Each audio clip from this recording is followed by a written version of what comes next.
trajectory right now that we're seeing that the refrigerated plant-based food options are having a downward trending growth, and the plant-based frozen aisle foods are actually increasing in sales. Leading from that type of a market analysis that we're really seeing is the question now manufacturers might be thinking of, do they need to have any modifications under their facility? If they were thinking refrigerated plant-based foods first, should they shift that approach and maybe just go direct to frozen? And that trajectory that we're seeing for this frozen uptick in sales is not only with the plant-based foods, but also just with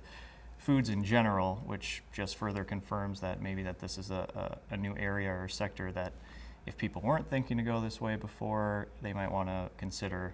having that capability for their product to be a frozen option.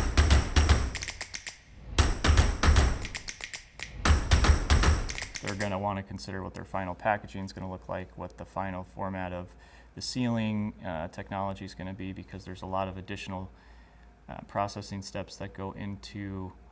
the final way your product comes from, okay, it's off the line, it's manufactured, you have your product formed and shaped, to now it's in this frozen state, ready to get shipped off to the cold chain or grocery store, wherever it's going.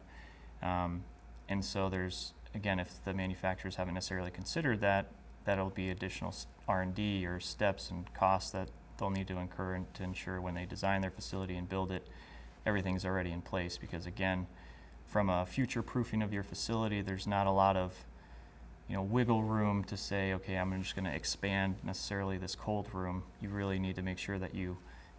minimize the area that you want to have be in this freezing technology space, if you will, or in the downstream area of your process.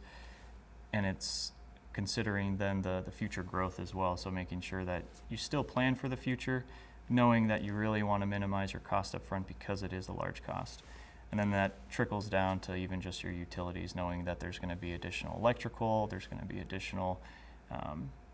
plant utilities that we'll need to provide to these cooling systems. So the approach that then the manufacturer needs to take is really work through optimizing what kind of product, what's the final format, and then just the total throughput, because those will be the main factors that contribute to designing the facility around that.